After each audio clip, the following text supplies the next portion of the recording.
Começa agora Prosa Criativa, um programa que pensa fora da caixa. Entrevistas, reflexões e entretenimentos. Prosa Criativa. Apresenta Arlete Aquino Dalpino e sua equipe. Boa noite. Como você se sente? Como você está? Aqui ao lado tem uma cidade que chama Jacareí. Você sabia que hoje Jacareí completa 370 anos? Eu nasci nessa cidade, muitos de nós aqui convivemos lá ou tem alguém por lá. Então a gente manda um beijo para todas as pessoas dessa cidade nesse momento de celebração, né? E hoje aqui no Prosa Criativa, muito obrigada por você estar conosco, você que está aí no YouTube, no podcast, você que está aí no aplicativo, né, Babi? Exatamente, no aplicativo do Vivência Espírita, que você pode baixar no celular, e também pelo Facebook, do Vivência Espírita. Exatamente. O nosso programa é o programa Prosa Criativa, um programa que pensa fora da caixa, trazemos entretenimento, educação, saúde, lazer, né? E que nós possamos hoje ter uma conversa, uma prosa muito especial com a nossa convidada, mas antes eu vou apresentar a minha equipe, as pessoas que me acompanham, essa companhia maravilhosa que eu tenho. O tema de hoje desse programa é traumas na infância e dores da alma, tá? Daqui a pouco você vai ver quem é que vai estar conosco, né, Matheus? Sim, sim. Suave, tranquilo. Matheus, prazer. Quem não me conhece, quem me conhece, já me conhece. Eu tô, para variar, sempre ansioso, mas vivo. O que tá vivo aí, né? O coração ainda bate. Ótimo. É um tema bem interessante, principalmente quando fala em desenvolvimento de criança. Então, é um bom aprofundamento com relação à ajuda aos pais, à família e as desavenças que temos agora diariamente, né? As mudanças que agora nós temos. E vamos apresentar a Bacos. Aninha, cola aí. É isso aí. Oi, Matheus. Eu estou aqui de São Paulo, exatamente de Santana de Parnaíba. E essa equipe maravilhosa, estar com vocês todos é um prazer imenso. Como que eu me sinto? Como que eu estou hoje? Ansiosa. Estou muito feliz e muito ansiosa. E aí, Babi, como que você está hoje? Como é que você está chegando aí? Opa, eu tô no espaço, na nave. E quais são os seus sentimentos hoje? Meus sentimentos de curiosidade, eu quero aprender, então, e eu tô feliz de estar aqui também. Sejam todos bem-vindos. E aos nossos convidados, né? No caso, hoje a gente tem uma convidada que ela tá vindo. Convidada? E ela tá fazendo essa transmissão do Rio de Janeiro, né? Neuza, como é que você está chegando hoje? Coração, muito agradecido, muito grata pelo convite, muito animada para conversar com vocês. Agradeço, então, a Arlete, Matheus, Ana, toda a equipe. E que bom estar aqui com vocês. Maravilha. Nós que agradecemos a oportunidade. Conte para as pessoas que estão conosco do que nasceu o seu trabalho, o que isso reverbera na sua vida, o quanto isso tem apoiado a sua vida mais que maravilhosa. Muito bem, então eu sou instrutora de atenção plena, né, de mindfulness, que é um estilo de vida além de meditação, tá? Então, para quem nunca ouviu falar nessa palavrinha, né, nessa palavra aí no inglês mindfulness, e acha estranho, mas tem um termo que eu tenho certeza que a maioria que está nos ouvindo já escutou, que é viver o momento presente, estar no aqui e no agora, deixar o passado no passado, né? Os ansiosos estão com a mente no futuro, então pé no chão, ficar aqui neste momento para você aproveitar todos os momentos. Então, é esse estilo de vida, né? E que, na verdade, né, Arlete, é um grande desafio no que a gente está vivendo na atualidade, nesse mundo barulhento, estressante, com tantas coisas que a gente tem que dar conta. Então, é um aprendizado, na verdade, ao longo da vida. Então, eu trabalho muito com a atenção plena como instrutora. Sou psicoterapeuta também, baseada em mindfulness e na compaixão e no trabalho da criança interior. Já tem uns 8 anos, né, que eu atuo como terapeuta. Então, esse estilo de vida me traz, né, a serenidade. Claro, a gente não consegue todos os dias, mas é um estilo que me auxilia muito a escolher, a fazer uso das minhas escolhas de forma mais consciente e parar um pouco de viver no automático e ficar reagindo, né, a este mundo, entende? É uma coisa mais de escolha pessoal. Não sei se eu trouxe clareza aí no que eu faço. Sim, trouxe muita clareza, porque, na verdade, a busca que você cita, né, de estar no presente, de estar consciente, né, e cuidando de si mesmo ou mesma, de qualquer maneira, é um grande objetivo da humanidade, né? Humanizar os tratamentos, humanizar a nós mesmos, trabalhar essa questão do autoconhecimento e, obviamente, que a gente escorrega, né? Depende da faixa etária. Eu cito a minha, que com 59 anos, que eu vivi muito tempo no outro lugar. Então, é um lugar de muito exercício mental para você se adaptar, né? Não sei se eu consegui captar a sua ideia. Então, eu entendi que você trabalha com mindfulness e que você trabalha com essa criança interior, e hoje você está trazendo a questão da infância para apoiar, certamente, os educadores e também os cuidadores, né? Cuidadores,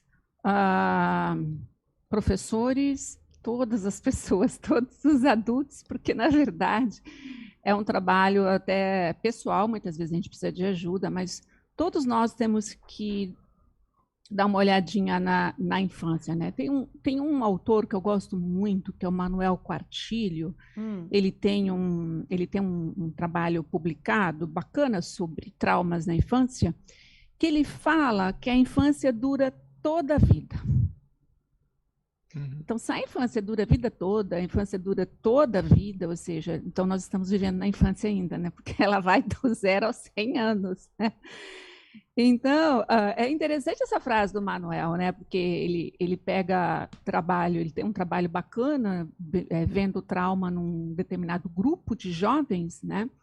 E como que esses traumas ressoaram a vida adulta desses jovens, ele foi acompanhando.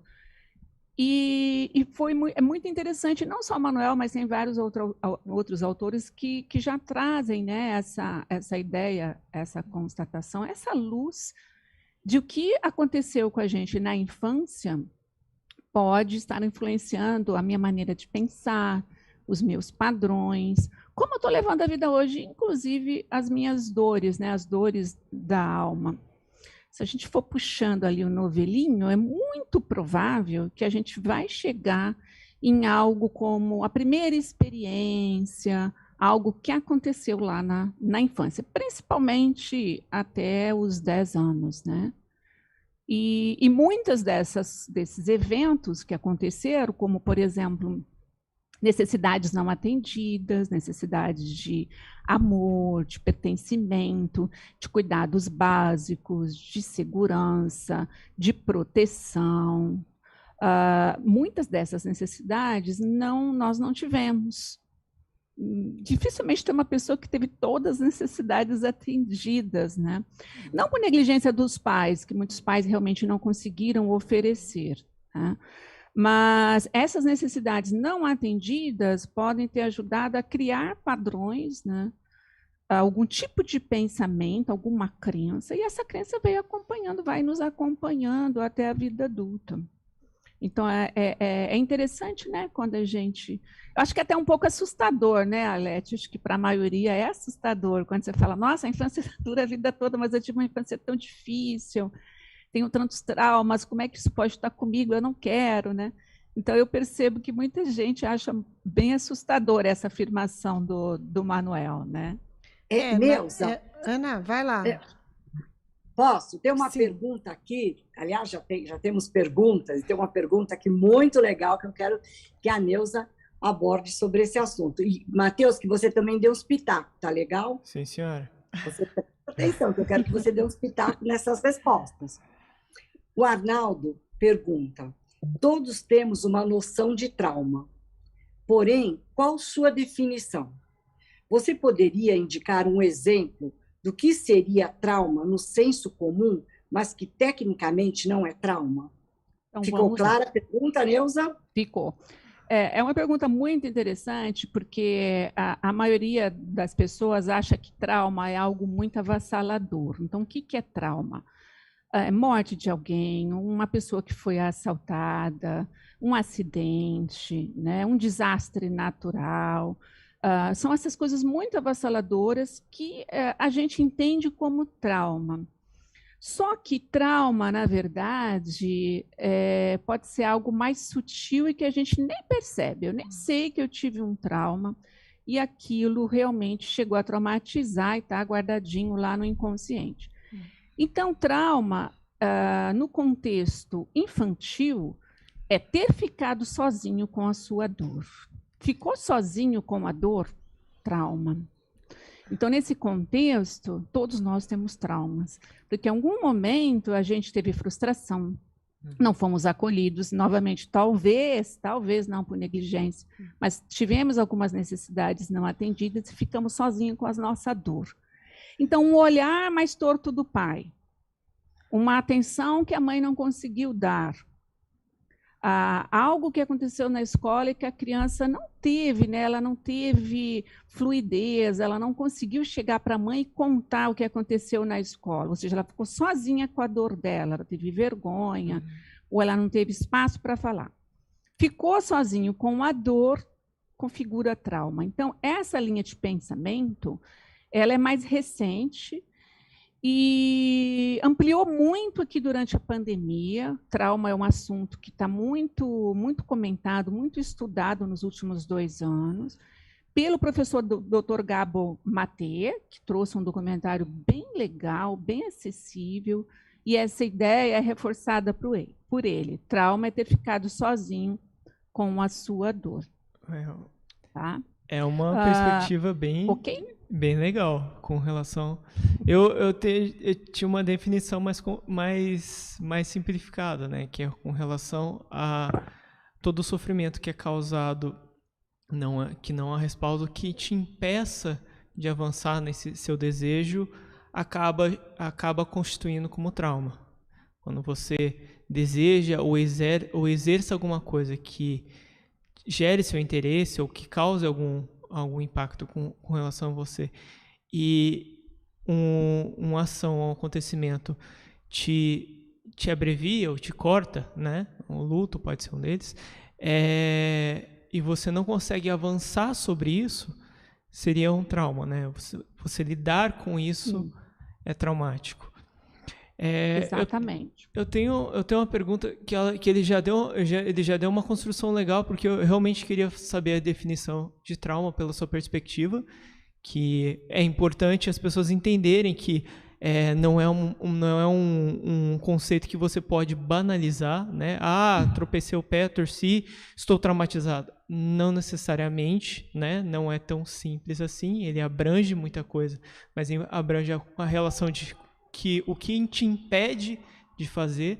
Mas uma coisa que eu fiquei curioso agora, a definição de infância. Você comentou que a infância é uma coisa que a gente se acarreta dentro da gente do zero até a nossa morte. O que é a definição de infância para você? Manda bola. Então, em termos psicológicos, né, eu vou pela linha freudiana, que até os 10 anos é super importante, muito marcante. Por quê? Porque todas as etapas do desenvolvimento humano são potencialmente traumáticas. Isso é muito forte. todas as etapas do desenvolvimento humano são potencialmente traumáticas. Dizem que nascer, né? Nascer. Nascer é o pior trauma que você pode ter, né? Nascer. Freud já falava, ele foi praticamente o primeiro a trazer isso. A primeira crise de ansiedade no nascimento. Sim. A primeira crise de ansiedade no nascimento, que está lá a criança linda, formosa e bela, lá, né, no útero, né? Mesmo que não seja uma gravidez desejada, digamos, mas está lá no quentinho, está sendo alimentado, está ali no conforto, não precisa se preocupar com a respiração, não é? O som vem abafadinho e ele ainda ele é ninado, né? A gente é ninado conforme a mãe anda. Aí, de repente, tudo muda. Quer dizer, uma mudança muito drástica para o bebê.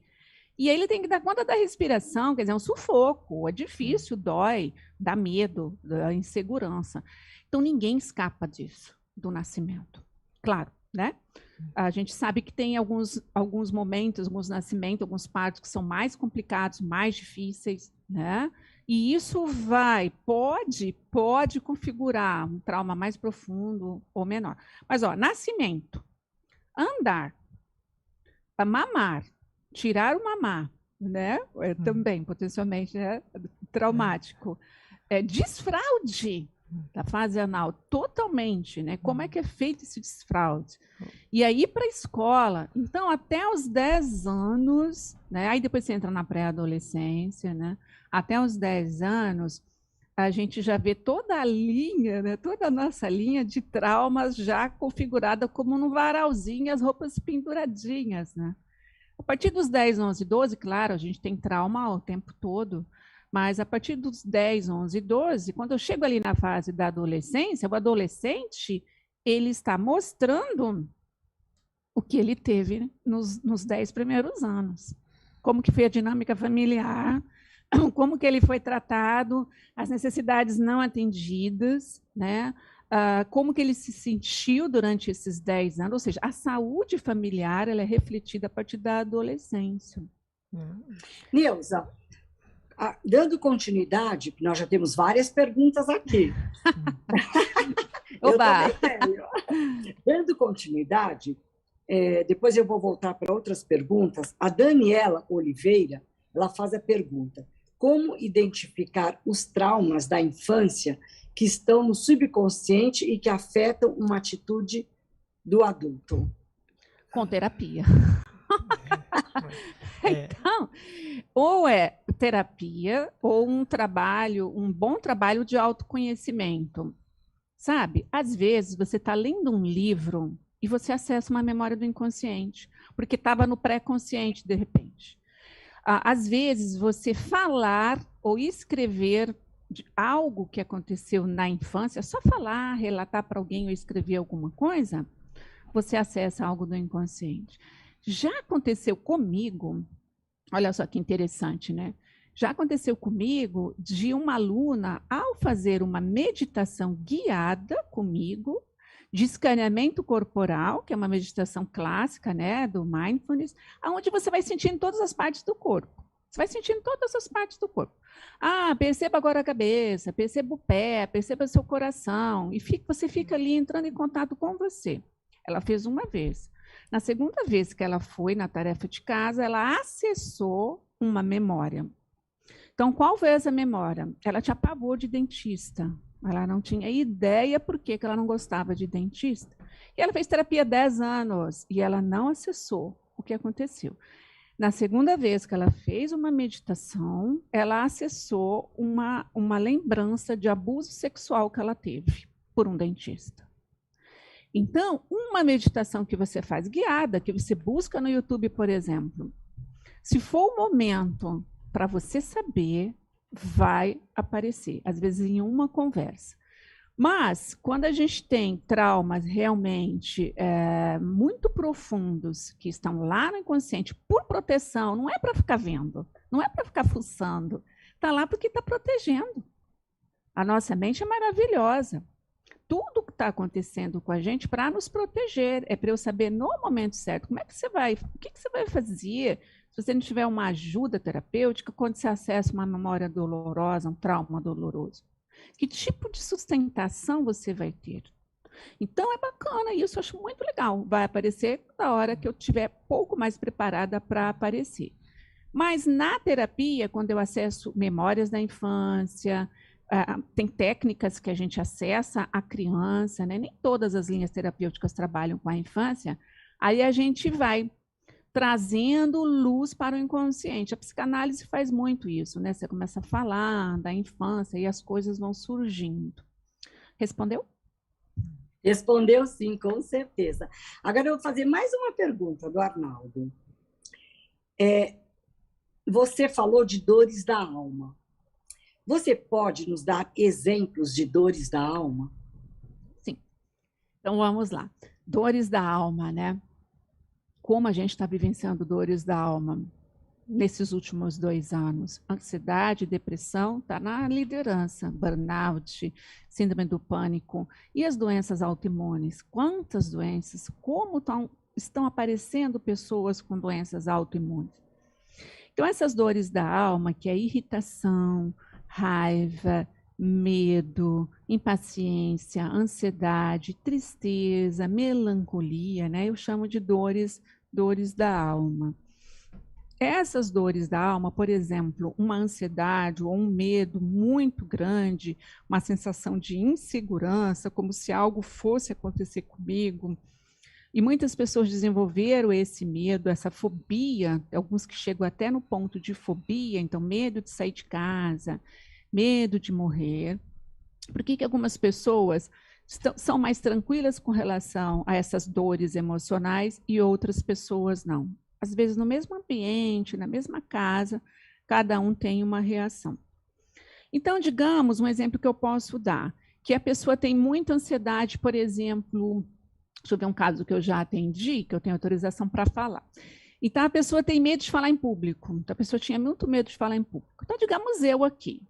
Então, hoje fiquei me preparando, né? Eu vou conversar com a Arlete, com a equipe.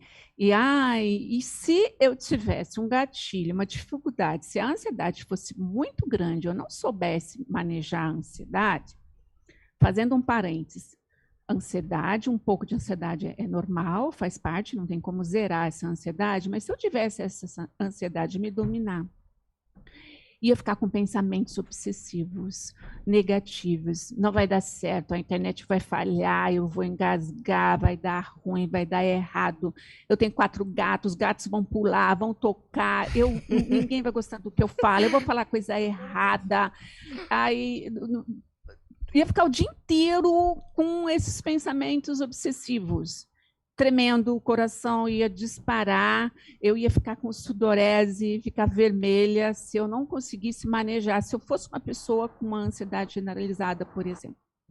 Então, eu já trabalhei com um caso assim, onde a minha paciente precisava falar em público, a profissão dela pedia que ela falasse em público, mas ela tinha muito medo de falar em público. Era um sacrifício, antes e depois. Depois, então, ela falava que ela foi horrível, que foi horrorosa a aula dela, a palestra dela, então, um sofrimento sem fim. Quando a gente foi puxar lá na infância, teve um evento traumático. Um evento traumático. Quando ela foi, ela tinha 5, 6 anos, eles tinham que ia ter uma leitura de digamos, um livro infantil, né? Tem um livrinho fofo aqui. Então, uma paginazinha, cada criança tinha que ler uma página, elas estavam no processo de alfabetização. E ela não sabia ler. E aí, a mãe contou a história e ela decorou a história. Ela decorou a história todinha. E ela foi toda feliz e faceira, porque no dia ela tinha que ler na frente da turma toda. Só que mudaram a historinha. Foi outra história. Cara. Todo mundo leu menos ela. Então, aí gargalharam, ela não tinha ideia, aí aquilo fechou, a garganta fechou, teve aquela coisa da ansiedade, aquele medo, aquela vergonha. Medo, vergonha, culpa. Eu não sei ler. Que vergonha, todo mundo sabe. E esse evento tinha esquecido, ficou lá na inconsciente guardadinho, ela não sabia daquilo. Quando a gente começa, né, com algumas técnicas que eu vou trabalhando, a gente acessou essa memória. Para algumas pessoas, só de acessar a memória, já vou curando o meu trauma. Já melhora, eu já sei, isso não é de agora. Não, é uma parte minha parte criança teve esse trauma, mas não vai acontecer a mesma coisa agora. Agora eu sei ler, agora eu sou grande. Então a gente começa a falar com essas partes nossas, tá? Então isso é só um exemplo, tem muitos exemplos de como um evento adverso que aconteceu na infância reverberou em um padrão que ela nem sabia de onde vinha. Quando você vai puxando, você chega lá numa ferida primária, muito provável que a gente chega. Deu uma clareada? Isso aí é muito empático para mim. Completamente. É, Matheus? Extremamente. Você teve um evento parecido na infância, assim? Com Não, é sobre gatos. Também. Sobre gatos, sim. Eu tenho 12 gatos e um cachorro. Uau. Que inveja, eu tenho 4 só. É assustador, mas a gente sobrevive. Mas também com relação à empatia, com relação a esse medo de falar em público, né? Para mim ainda é apavorante. Minha mão continua suada, ainda tenho sudorese, meu sovaco já vira pizza. E sim, eu tenho essa dificuldade por eu ter dislexia. E esse como é que eu posso dizer? Esse acontecimento, né, que você comentou é mais do que comum na minha infância, né? É uma coisa que reverberou várias vezes. Eu não tenho ego estruturado para afirmar que estou bem agora, né? Porque eu tenho essa fragilização no passado. Mas eu consigo me desvencilhar com o tempo. Claro, sou veio de guerra, fiz anos de terapia. Por ter minha formação em psicologia, eu tive muito puxão de orelha com relação aos meus professores, né? Então, tenho uma estruturação melhor com isso. Eu fui extremamente recluso. Eu fui com tive uma dificuldade muito grande de como é que eu posso dizer, me aderir socialmente, né? Eu sou tímido. Isso já é traço da minha personalidade, né? A vantagem é que, assim, eu tenho esses traumas, tenho esse sofrimento, mas eu entendo eles agora e faz parte de mim. Eu acho que até essa questão que você está falando, queria até me envolver aí, é que, ao entendermos, eu acho que é o que isso que a Neuza está citando, não sei se faz sentido, ao entendermos o que temos, clareia, né? É uma das necessidades importantes ditas por Marshall Rosenberg, que eu trabalho com a comunicação não violenta, que uma necessidade que pode não ser importante para algumas das pessoas da família, você em busca disso, porque causa um desconforto, né? Que é um sentimento difícil de lidar. Mas no momento que você conhece a sua história e conhece a si mesmo, acho que fica um pouco mais fácil elaborar. É isso que você está falando? Sim, a terapia, principalmente a psicanalítica, ela tenta acessar esse passado para ver os loopings que você, né, as repetições que você vai tendo ao longo da vida, e você vê que você não precisa se prender a ela. E você vai construindo outras formas, entendendo com os recursos que você vai adquirindo. Tá. Né? Apesar de que, como a Neuza tanto afirma, 10 anos de terapia e ela ter esse insight agora, quer dizer, é uma coisa que a gente tem muito medo de acessar. Porque é uma coisa muito profunda, é muito interno nosso, é muito pessoal. É uma coisa que você não fala para pai e mãe. É uma coisa que você não sabe falar para pai e mãe. Entendeu? É difícil nomear também, né? É difícil nomear. E uma das coisas que ela afirmou também que foi interessante é que muito dessas dores da alma, né, elas se tornam estigma. O medo, umas relações de sentimentos que você citou, acaba se tornando o adoecimento, né? Ou a depressão, a ansiedade, a crise de ansiedade, o burnout, esse excesso de trabalho, sim, essa exigência.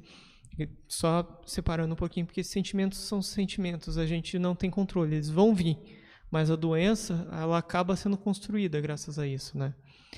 E aí vem o grande buraco negro, né, Neuza, que vai se instalando, que a pessoa só chega, às vezes, em busca de apoio, quando ela já está No num limite. lugar difícil, cheio de ruídos internos e externos, e que ela está perdendo algo.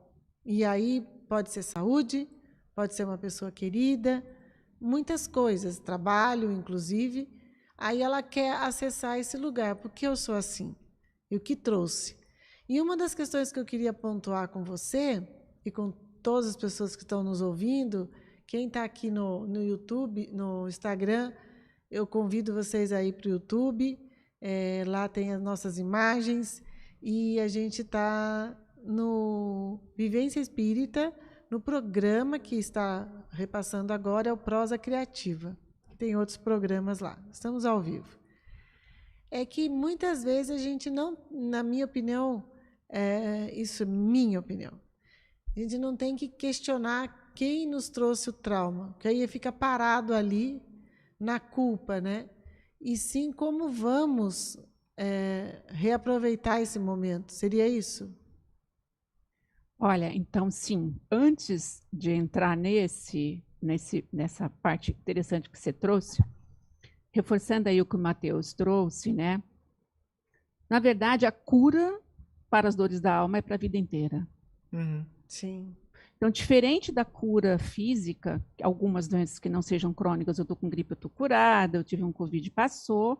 A dor emocional é isso, exatamente isso que ele faz, é para a vida inteira. Como? Eu conheço o meu padrão, eu entendi o porquê que eu tenho ansiedade, tá? Eu tenho os meus limites, eu não vou passar desses meus limites, e isso só com muito autoconhecimento. Eu já criei um refúgio de sustentação, eu tenho técnicas que me ajudam a manejar o excesso dessa ansiedade, e eu não deixo esse meu trauma, eu não deixo isso que aconteceu na infância dominar a minha vida, tomar as rédeas da minha vida. Então, tem uma autora bem bacana que eu gosto também, que é a Gina Ross, que ela fala que o trauma é como se fosse um vórtice. Tudo na sua vida. Eu não entendi. Vórtice. Ah, é um vórtice. tá. Trauma é um vórtice.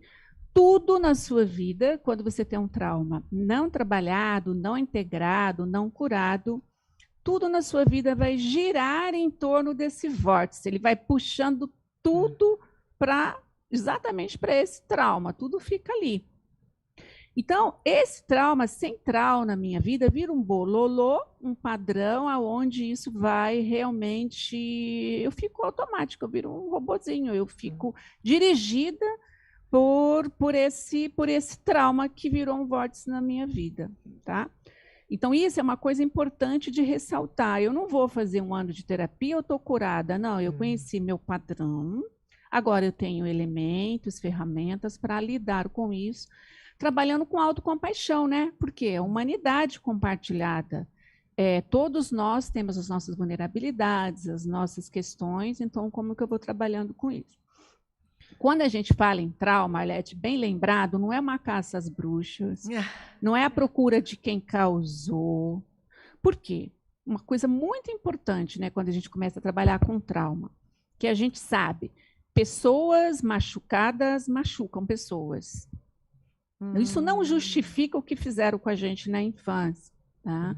Mas pessoas machucadas machucam pessoas. Ou seja, muitos dos nossos cuidadores tinham transtornos, problemas psiquiátricos ou emocionais, e que a gente nem sabia. Não eram nem tratados. Então, nossas mães, nossas avós, nossos bisavós sempre tiveram depressão, pânico, ansiedade, sempre aconteceu. Entre outros déficits, né? Entre outros déficits que nem sabia. Eu atendo às vezes os pais e, né, recentemente uma criança autista, e quando eu olhei para o pai, eu falei, é ali, né? Estava ali, no pai que trouxe. E ele falou assim, eu grudei na minha irmã, ela segurava na minha mão, me levou até a graduação. Ela não teve vida própria, ela cuidou do irmão, amando da mãe, até a graduação. Então, hoje ele conseguiu estudar um pouco melhor, perceber o que ele teve que transbordar para chegar aqui, e agora está pedindo atendimento para o filho. É interessante mesmo. Muito. Então, muitos tiveram essas dificuldades, né? Então, casos que eu atendo, muitos de filhas de mãe narcisista, né? Eu trabalho muito com filhas de mãe narcisista clássica, daquela cruel, né? Ou a oculta, aonde a gente vê que o narcisismo da mãe, pelos relatos e pelo que a gente estuda, né? Pelo que elas trazem para mim nas sessões, ela não tinha só isso, ela tem algum outro transtorno. Às vezes era bipolar, muito comum. Tinha até casos que eu já vi com esquizofrenia que nunca foram tratados. Então, esses pais, esses cuidadores que não sabem lidar com as suas próprias emoções, educando criança que não sabe lidar com as suas próprias emoções, vai dar ruim. Herança maldita, né? Não vai dar certo, né? Porque como é que eu vou ensinar uma coisa que eu não domino? A gente não só por relação à classe social, mas a gente tem uma população que já vem adoecida há tempos, né? Então, o próprio Freud, claro que remete, né? A criança não é doença, a criança é sintomas, né? Mas aquele adulto também foi uma criança. E aquele sintoma acabou virando doença. E isso se acarreta, isso aumenta, né? E é uma necessidade de falta de cuidado que, na verdade, a população brasileira não tem, né? Nem acesso com relação a isso. Tem um peso com relação a essa fala, né? Mas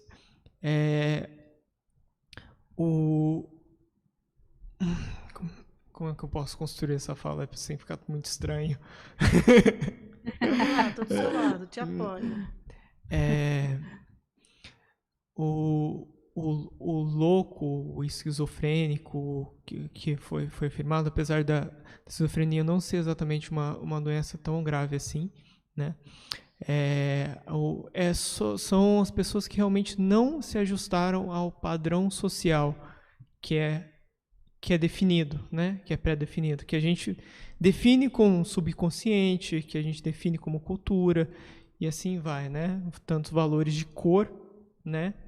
Com valores sociais. Você raramente identifica uma pessoa de classe média que sofre de esquizofrenia ou de classe alta. E dá para ser cuidado, dá para ser tratado. Um esquizofrênico ele vive normalmente, socialmente, se ele está com o medicamento correto e com cuidado psicológico, perdão. Psiquiátrico também, porque é do medicamento, né? Também, as duas, né? Mas há uma parcela da população que não tem o menor acesso a isso. E tem que ser, citando o Ayrton Krenak, né? Tem que ser útil, obrigado a ser útil, né? A fazer parte do todo, porque você tem que exercer essa profissão, você tem que ocupar esse espaço. E às vezes a pessoa não consegue, né? Não dá acesso, não é construído. Muito do sofrimento que a gente tem é por falta, né?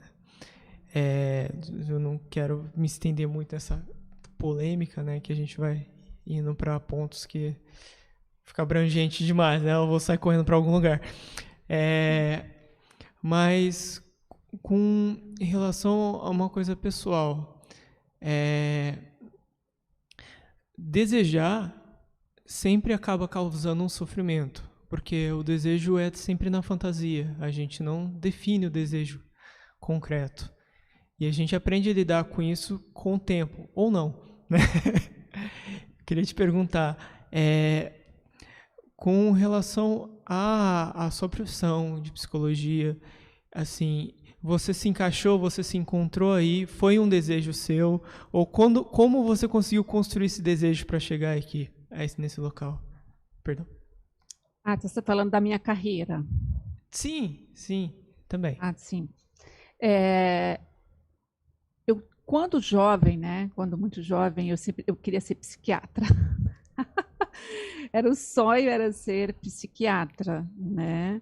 Mas eu fui para as outras áreas. Na verdade, eu fiz biologia, mestrado e doutorado em botânica. Eu fiz uma transição de carreira aos 47 anos, onde eu fiz psicanálise, tá? Toda a minha formação é de psicanálise, né? E outros cursos. Então, aquele desejo de ser psiquiatra, naquela época, trabalhar com a mente, né? Acabou aflorando.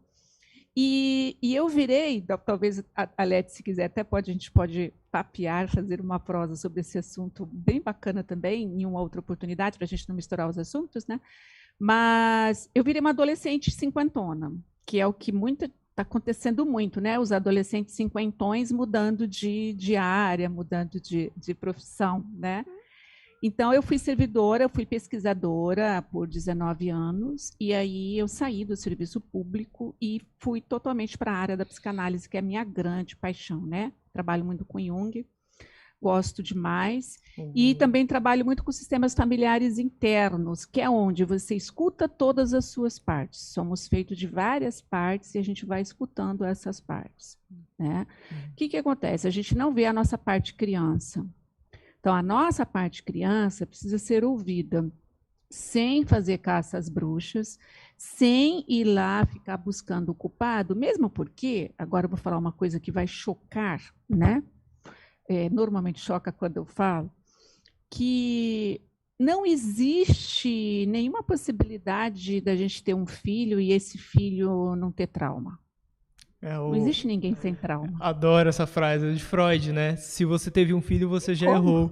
Não tem como. É uma fala, claro, no contexto é extremamente grosseiro, mas é que você não pode impedir a falha, né? A gente vai errar e tá tudo bem. Não tem como, Matheus. Não tem como, porque assim, eu tenho dois adolescentes, né, de 18 anos, uma de 14. Então, eu não estou disponível 100% do tempo para eles. Eu não estou disponível 100% nem para mim do tempo, né?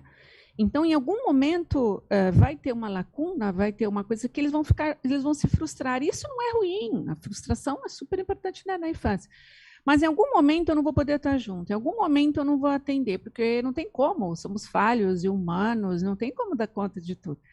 Então, todo mundo tem uma parte ferida, todo mundo tem um trauma. Claro que tem traumas e traumas, né? A gente fala, esse trauma é muito grande, esse trauma está mais escondidinho. Mas nós somos resilientes, né, Matheus? Muitos, não é para ninguém ficar assustado, mas muitos traumas a gente foi curando ao longo da vida. Alguns traumas, né? A gente vai se acertando, vai mudando. Nós somos resilientes, então muitos traumas a gente curou. Outros a gente precisa de ajuda. Resiliência é uma palavra em comum para, como é que eu posso dizer? Resiliente é uma coisa que precisa de esforço, é bizarro falar, mas precisa de muito esforço, muito treino, porque a frustração da falha às vezes é muito forte e você quer desistir, né? Exato. Meninos, meus amores, eu preciso, os ouvintes estão aqui com perguntas, precisamos aqui dar voz a eles, né, meus? Eu já te falei. Ora, Ana, eu estou vendo que você está aí olhando toda hora, ela querendo uma janelinha para falar, pode perguntar. Queremos agradecer a presença do Arnaldo, do Aécio, da Patrícia Gino, da Maitê Ribeiro, da Josiane Alves. O Aécio faz uma pergunta, da Daniela Oliveira também. O Aécio faz uma pergunta, ele está de Minas. Olha, nós estamos em pontos diferentes, Neuza. São Paulo, Rio e Minas. De Minas, ele pergunta, além de traumas originados pela má conduta de muitos pais, nesses traumas podem ser resquícios também de vidas passadas? Obrigada. Uau. Um trauma pode fortalecer um outro? Uau! Adoro esse assunto. Eu gosto quando eu tenho espaço, porque eu sou espírita, né? Sim. A gente pode trazer traumas de outras vidas, com certeza, tá? A gente já traz padrões, vivências. A gente não pode esquecer que o corpinho é de criança, mas o espírito é antigo, né? Normalmente ele é antigo, ele é velho, antigo. Então, a gente traz, sim, algumas questões. A gente vê, por exemplo, personalidade da criança, que a psicologia estuda, a psicanálise estuda, né? Os vários tipos de personalidades. Criança mais sensível, criança menos sensível. Tem bebê que chora muito.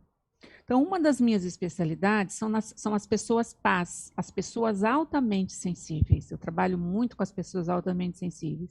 Os bebês altamente sensíveis, eles choram mais. Eles têm dificuldade para mamar. O barulho incomoda muito. Eles percebem a energia do local. E o mais interessante, ele tem uma conexão muito forte com a mãe. Ele percebe quando a mãe está bem e quando a mãe não está bem. Então, é uma criança muito empática, muito influenciada pelo seu meio e que normalmente chora bastante, aquele bebê que ninguém consegue consolar. Então, se a gente traz traumas, resquícios, projeto reencarnatório, o que eu tenho que passar, o que eu tenho que viver nessa vida, e aí junta com os pais que eu mereci ter, os pais que eu precisei nascer, na casa, no lar que eu precisei nascer, com as vivências que eu preciso passar. Tá? Então, aí a gente vem, né? Com toda essa bagagem e mais essa inicial. Vira um bololô, claro que vira um bololô.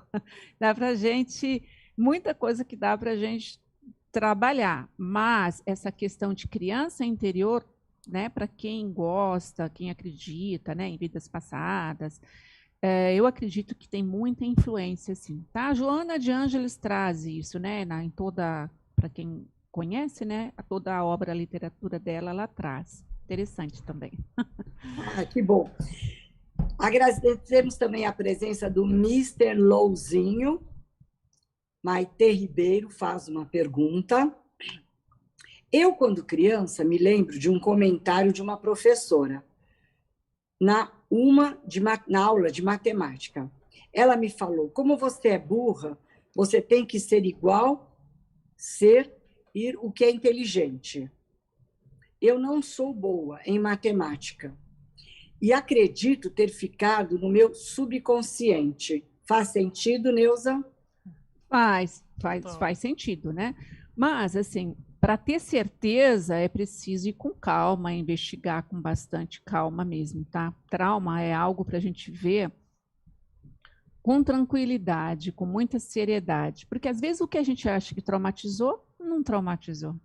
E aquilo que a gente não deu bola, traumatizou, tá? Claro que se eu tenho uma experiência de adversidade lá na infância, o que eu sugiro? Qual é o nome dela mesmo? Ou dessa pessoa? Maite.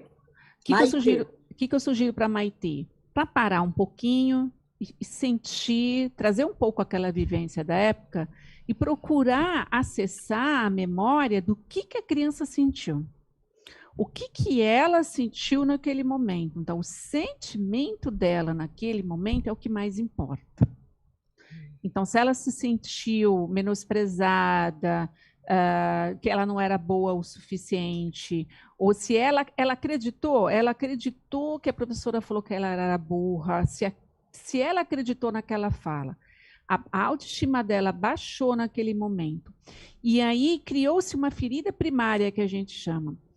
É necessário saber, lógico que depois com um trabalho investigativo com calma, no processo terapêutico, se essa situação ela foi se repetindo, porque isso é uma memória traumática. Criou ali uma rede neuronal, a mente está preparada para aquilo, e eu posso estar reverberando e cantando sempre na mesma coisa, no mesmo bololô, no mesmo trauma, a vida inteira. Como se fosse um mantra, né? Como se fosse um mantra. Como se fosse um mantra, tá? Isso tanto para as coisas positivas quanto para as coisas negativas também. As coisas boas que a gente escuta, por isso que é muito importante o reforço positivo na criança. Não que você vai mentir para a criança, né? Mas reforçar a capacidade dela, que ela é boa o suficiente, que ela é inteligente, que ela tem liberdade para ser o que ela é uma criança criativa, toda criança é criativa. Então, quando a gente reforça esses pontos, eu também estou ajudando lá para que esse adulto seja mais saudável, né? Quando chega aos 20, 30 anos. Verdade. O Arnaldo faz uma pergunta. Essa daqui também eu acho bem forte. Toque. é consequência de um trauma? E gagueira? Vamos lá, toque, sim ou não, tá? Cada caso tem que ser realmente analisado com calma. O toque, na verdade, é um estilo, um padrão diferente de ansiedade. Faz parte do pacotão aí das ansiedades, né? Só que aí, para dar segurança para a pessoa. Quando eu vou trabalhar com o toque, se eu pego alguém que tem toque, como alguns pacientes que eu já tive, eu vou indo, analisando a ansiedade dele e a insegurança. Tem insegurança e tem medo. Da onde que veio essa insegurança? Da onde que tem o medo? Por quê? Eu estou sentindo tanta insegurança que a minha mente fala que eu tenho que fazer tal coisa em tal ritmo, em tal ritual, ou evitar alguma coisa, porque para eu ficar bem, aí eu fico tranquila. Então, é um grau grande de ansiedade. Tem que ir atrás do medo e da insegurança, tá? Isso aí, cada caso tem que ser analisado. Então, fobia de agulha, fobia de inseto, né? É um iceberg, você tem que ver o que tem por trás. Isso aí é só um sintomazinho. A gagueira também pode ser um trauma da infância? Gagueira, eu tive um paciente com gagueira. Tem um componente genético. A filha também apresentou-se com gagueira. A gagueira, ela pode acentuar ou não, dependendo dos eventos traumáticos que essa pessoa vivenciou. Mas tem um componente aí de genético que a pessoa traz. Agora, tem um caso, por exemplo, que eu conheço de literatura, onde a pessoa desenvolveu a gagueira na escola. A professora, quando a criança foi recitar, falar alguma coisa lá na frente, isso já, gente, há 40, 50 anos, espero que hoje ninguém mais faça isso numa sala de aula, né? Em 2022 não deve ter isso. A professora começou a gargalhar, porque a criança não lia direito, engasgava, a criança dava aquele... a criança não era gaga. E aí a professora começou a gargalhar, toda a turma começou a gargalhar, e ali foi trauma, estresse pós-traumático, que a gente chama. Então, teve um trauma e um estresse decorrente desse trauma não curado, e essa pessoa desenvolveu a gagueira, durou 6 meses, e depois passou. Então, a gente vê que é bem estresse pós-traumático. Mas cada caso tem que ser analisado com calma no questão. Tem que fazer terapia. Quem tem toque tem que fazer terapia, porque às vezes é um trabalho longo, né, que a gente precisa fazer junto com o terapeuta. E quem é gago e quer trabalhar isso também, que fica incomodado, né? Eu tenho um amigo que é gago, professor, palestrante, né? E não é traumático para ele. Ele super se adaptou, né? E ele não fica constrangido quando fala. Então, não é porque você é gago que você tem que fazer terapia. Se você acha que isso te incomoda, te traz emoções não agradáveis, é uma coisa que você quer olhar de pertinho, aí eu recomendo fazer terapia. Outra pergunta. Vocês conversaram bastante, agora eu tenho um monte de pergunta, Neuza. Pode mandar. O Arnaldo faz uma pergunta de um amigo que não pode se identificar. Como um adulto pode romper bloqueios psicológicos criados por traumas do passado? Quais os primeiros passos? Terapia. Você vai fugir da terapia. Olha só. Primeiro, tem que procurar uma terapia. Psicólogo, ele é como médico, tem especialidades. Não é que existe uma área ruim ou a outra melhor, mas tem especialidades. Então, na hora de escolher um terapeuta, é importante saber se esse terapeuta, se ele trabalha com trauma. Trabalha mesmo. Por quê? Quem trabalha com trauma vai para o corpo. Não fica só na conversa. Não é aquela terapia que você só fica falando. Só relembrar, só trazer para o momento presente, muitas vezes não é o suficiente. Então, a gente sabe que o corpo tem memória. O corpo guarda. Então, é preciso acessar o corpo com movimentos de respiração, meditação, várias outras técnicas que a gente faz com o corpo, que destrava, que libera a memória. E aí sai do inconsciente, percebe? Então, é um trabalho inverso. Então, algumas técnicas, se vocês tiverem interesse em procurar, né, especialistas que trabalham com MDR, por exemplo, que é uma especialidade só de psicólogo, especialista em trauma, e MDR é legal. Quem trabalha com SE, que é a experiência somática, são as duas linhas que eu gosto muito para trabalhar com traumas. E vocês podem ter ótimos profissionais no Brasil que você pode começar a trabalhar. E o que você acha, então, da hipnose? Depende. Auto ou hipnose mesmo, você fala? Hipnose mesmo. Ah, tá. Existem tratamentos de muitas pessoas, né, muitos coaches. Com hipnose, Com hipnose. Olha, bom, apaixonada por Freud, né, eu tenho que falar, né? Então, Freud começou a trabalhar com hipnose, né? Parou, deu ruim, né? Ele não levou adiante. Depende muito do profissional. Eu acho que alguns profissionais trabalham bem, né? Mas a gente precisa ter um pouco de cuidado, porque banalizou muito a hipnose. Então, tem que ver o profissional, se ele é muito especializado, se tem formação em psicologia, é bacana. Por quê? Na verdade, Alete, todos nós que trabalhamos com trauma, trabalhamos com hipnose. Não é essa hipnose que as pessoas normalmente estão acostumadas a ver em filmes.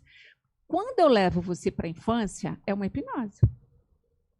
Então, eu levo você para a infância, vamos lá na situação traumática, você vai relatar o que você viu, o que você está vendo, e eu volto com você. A diferença desses métodos é que eu vou na cena com você, eu salvo a criança, eu ajudo a criança, ou a sua versão adulta vai na cena e acolhe a criança. Mas a hipnose, ela é super válida, tá? Para traumas também, para acessar esses traumas da criança. A questão é, depois que você traz a hipnose, o que você faz com o que você viu? Isso, já tinha a pergunta na ponta da língua aqui para fazer para você. O que você faz? Então, eu preciso de contenção, eu preciso de técnicas, né, de ferramentas que vão me trazer, diminuir a minha ansiedade, me dar conforto, inclusive todos os dias que eu não estou em terapia. Se eu faço terapia uma vez por semana, eu acessei um trauma, como é que eu fico os outros 6 dias? O terapeuta não está à minha disposição. Então, eu preciso aprender recursos que eu mesma me dou para amenizar a dor de ter acessado aquele trauma. Porque não basta acessar. Tem que ter cuidado com o que eu vou acessar. Né? Eu tenho que ter estrutura para ver o que eu estou vendo, senão pode piorar a situação e, inclusive, eu posso retraumatizar. O Matheus está falando aqui do meu lado. Ele já está tenso aqui falando assim, o que é, Matheus? Retraumatizar. Essa é a preocupação que eu tenho com relação à hipnose. De novo, falei Tudo bem. É uma construção que ela é perigosa e, como você disse, está banalizada essa conduta, né?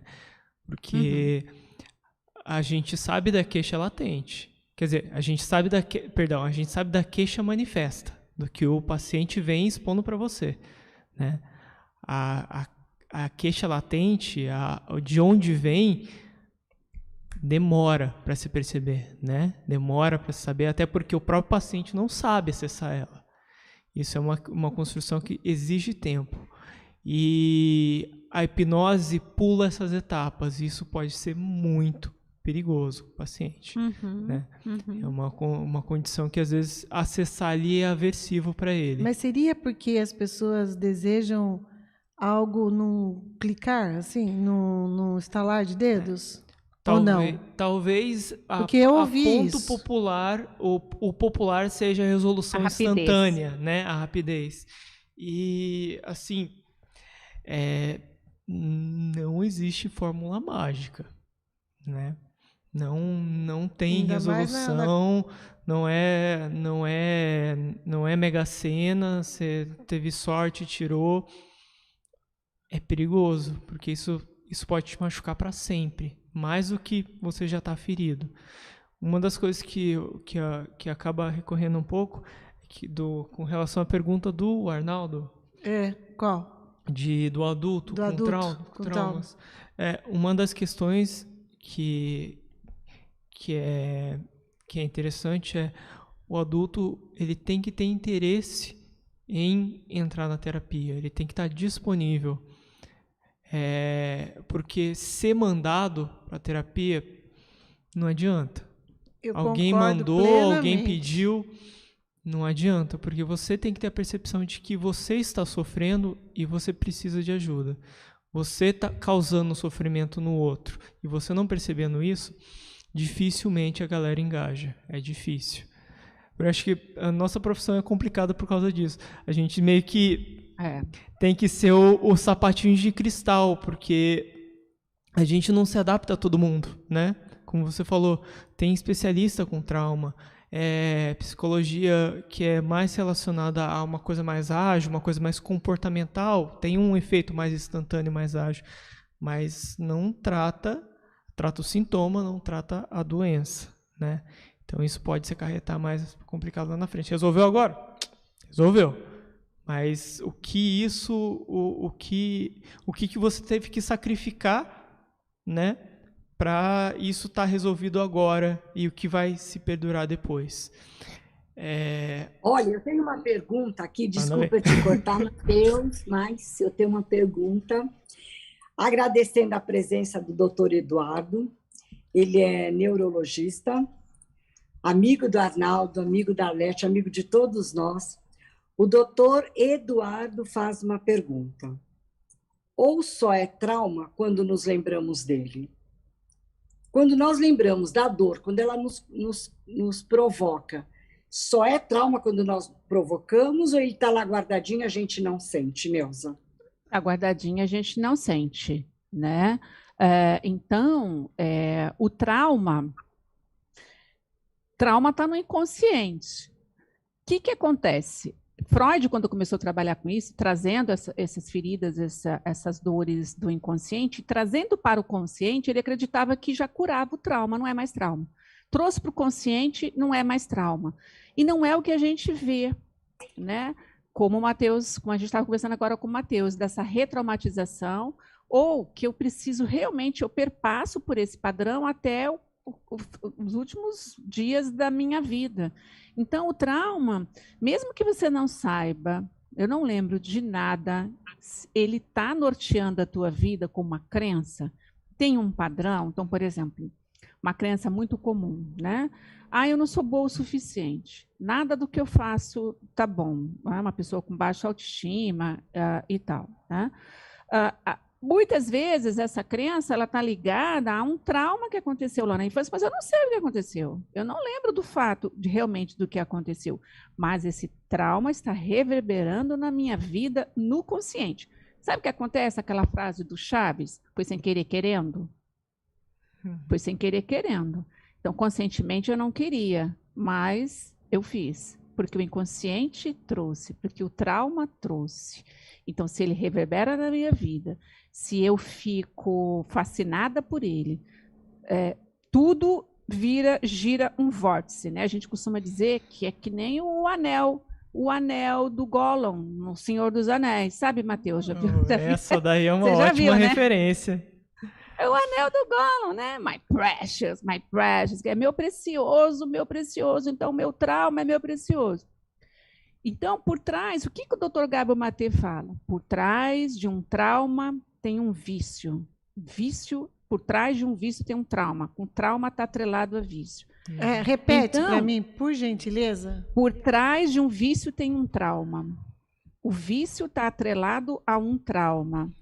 Então, às vezes eu tenho um vício de compulsão de compras, como eu já tive, passei décadas com esse vício de comprar, tá, para me sentir feliz. O vício da compulsão por comida, sexo, drogas, qualquer coisa que você imaginar. Quando a gente vai lá olhar com uma lupinha no miudinho, a gente vai ver que tem trauma. E quando eu começo a puxar esse trauma, é muito provável que eu chego na infância. Tá? Então, respondendo, eu não preciso saber do trauma, mas se ele está agindo na minha vida, me dando uma vida mais robótica, me trazendo sofrimento, tem trauma. Eu fico Ô, pensando... Nilza, e quando a gente tem noção do trauma? Desculpa, acho que eu cortei o Matheus ou a Não foi Arlete. Pode continuar, por Manda gentileza. aí. Quando nós temos noção, a gente vai lá, você busca, você vai com terapia, com tudo, você vai lá e você chega no trauma. Você sabe qual é o trauma na sua infância que está reverberando na sua vida adulta com muita dor. Mas você não consegue se libertar, você não consegue cortar o elo com aquilo. Sempre você busca uma solução, parece que você está, como você diz, curtindo aquele trauma, ou seja, para você se vitimizar, ou seja, porque você não consegue superar o que aconteceu no passado. Como que a gente faz? Que nem terapeuta resolve. Porque não integrou, porque não chegou no ponto de integrar. O que é integrar o trauma? Então, vamos lá. Então, dentro da gente, nós temos várias partes. Então, nós temos as partes feridas, que a gente chama de partes exiladas. Está tudo guardadinho lá. Essas partes exiladas, que a gente não trabalha, que é o trauma, a dor, né? Vira e mexe, pula do sistema. Então, elas pulam do sistema. Quando esse trauma pula, quando ele aparece na minha vida, quando a minha parte criança começa a dirigir a minha vida, então, digamos que eu estou com muita raiva, uma pessoa muito irritada, né? E essa raiva é a minha característica principal, que é aquela criança, aquela raiva que eu tenho lá, que eu trauma lá da infância, já acessei. Quando eu trago essa parte, como tudo é sábio na nossa mente, nós temos uma outra parte. Uma outra parte nossa é a nossa parte bombeira. Essa parte bombeira, ela vem para amenizar o sistema. O que o bombeiro faz? Apaga o fogo. Então, quando eu vou para a compulsão da comida, para a compulsão de compras ou qualquer vício, não existe certo ou errado nesse momento. Essa compulsão vem para dar uma amenizada em mim, para eu aguentar esse trauma. Senão, eu não chego aonde eu cheguei. Só que não tem só essa parte bombeira e essa parte exilada. Existe a nossa parte gerenciadora, a nossa parte crítica, a nossa parte que domina, a nossa parte racional. Vou fazer terapia, não vou fazer terapia, vou fazer compra, não vou fazer compra. Quando eu sei que eu tenho todas essas partes, mas o meu eu interior, todos nós temos um eu iluminado, todos nós temos um eu com E maiúsculo, que é bondade, é coragem, é criatividade. Não tem nada de errado comigo. Eu só estava respondendo a traumas, que eu não sou ruim, eu não sou culpada. E que quem me machucou também é machucado, eu vou para o caminho do perdão. Lembrando que perdão é algo muito complexo. Perdão não é conviver com quem te maltrata, perdão não é esquecer. Quando eu começo a entrar no caminho do perdão, aí as coisas começam a andar. Aí aquele trauma, aquilo que me aconteceu faz parte da minha história, é uma parte que está comigo, mas agora eu tenho elementos para passar por ela. Então, é algo que realmente, no que o Matheus falou, não tem um botãozinho, não tem um botão que aperte e fala, eu não quero mais ser assim, mas é um processo, cada um tem seu processo. Pode levar 1 ano, 2, 3, 4, a vida inteira, 2, 3 reencarnações. Nossa, fantástico. Estou impactada aqui, Neuza. Eu não estou conseguindo nem respirar direito te ouvindo, Neuza. Está demais. E aí, Matheus, o que você tem a dizer, Matheusinho? Olha, é uma definição muito boa. Eu concordo plenamente. Eu acho que... Deixa eu ver se eu consigo complementar alguma coisa. Difícil. Ela deu uma definição muito completa com relação a esse ponto, né, de não deixar o trauma, de não querer o precioso que vai embora, né? E pensando bem, assim, embora não dá para ir, porque ele é parte da nossa memória, ele é parte da nossa história.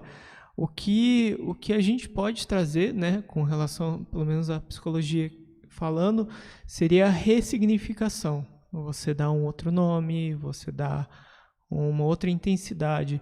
Porque pode ser grosseiro agora essa fala, mas memórias, elas não são reais, elas são fantasias.